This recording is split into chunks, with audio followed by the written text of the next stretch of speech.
hatch covers from the bilges were floating in the water, and the naked bilges were exposed, just aft of her body, and now above it was the small diesel engine as well as the batteries.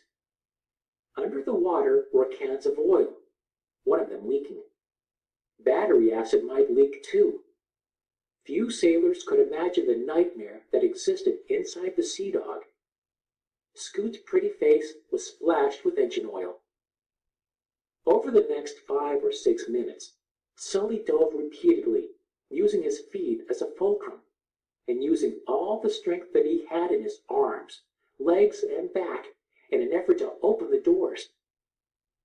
The pressure of the water defeated him. Then he thought about trying to pry the doors open with the wooden handle of the scrub brush. Too late for that, he immediately discovered. It had drifted away, along with Scoot's nylon jacket, her canvas boat shoes, anything that could float. Finally, he climbed on top of the keel, catching his breath, resting a moment, trying desperately to think of a way to enter the hull. Boats of the Baba class, built for deep-water sailing, quite capable of reaching Honolulu and beyond, were almost sea-tight unless the sailors made a mistake, or unless the sea became angry. The side ports were supposed to be docked securely in open ocean. Aside from the cabin doors, there was no entry into that cabin without tools. He couldn't very well claw a hole through the inch of tough fiberglass.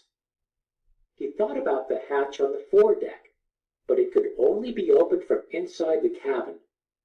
Then there was the skylight on the top of the 17-foot cabin, used for ventilation, as well as a sun source. That butterfly window, hinged in the middle, could be opened only from the inside. Even with scuba gear, he couldn't open that skylight unless he had tools. He fought back tears of frustration. There was no way to reach Scoot, and he knew what would happen down there. The water would slowly and inevitably rise until the air pocket was only 6 inches.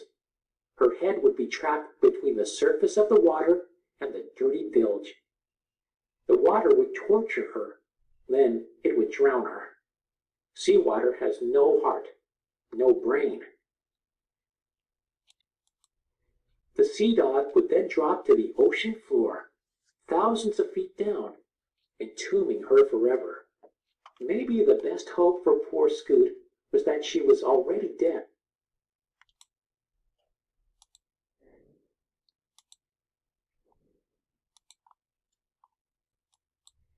The Sea Dog would then drop to the ocean floor, thousands of feet down, entombing her forever.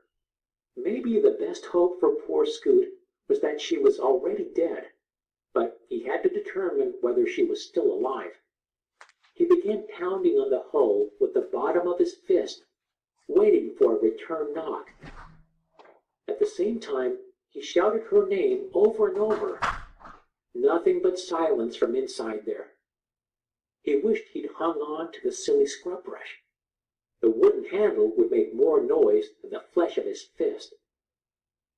Almost half an hour passed, and he finally broke down and sobbed.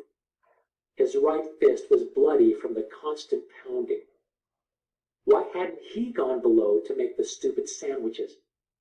Scoot would have been at the wheel when the wave grasped the Sea Dog. His young sister, with all her life to live, would be alive now. They'd had a good brother-sister relationship. He teased her a lot about being pint-sized, and she teased back, holding her nose when he brought one girl or another home for display. She'd always been spunky. He'd taken her sailing locally, in the Channel, but she'd wanted an offshore cruise for her 14th birthday. Now she'd had one, unfortunately. Their father had nicknamed her Scoot because, as a baby, she crawled so fast. It was still a fitting name for her as a teenager. With a wiry body, she was fast in tennis and swimming, and already the school's champion in the 100-yard dash. Eyes closed, teeth clenched, he kept pounding away with the bloody fist. Finally, he went back into the ocean to try once more to open the doors. He sucked air, taking a half-dozen deep breaths, and then dove again. Bracing his feet against the companionway frames, he felt every muscle straining, but the doors remained jammed. He was also now aware that if they did open, more water would rush in, and he might not have time to find Scoot in the blackness and pull her out. But he was willing to take the gamble. Scoot awakened as water seeped into her mouth and nose.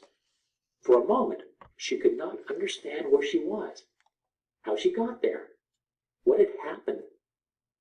Vaguely, she remembered the boat slanting steeply downward, as if it were suddenly diving, and she remembered feeling her body going up.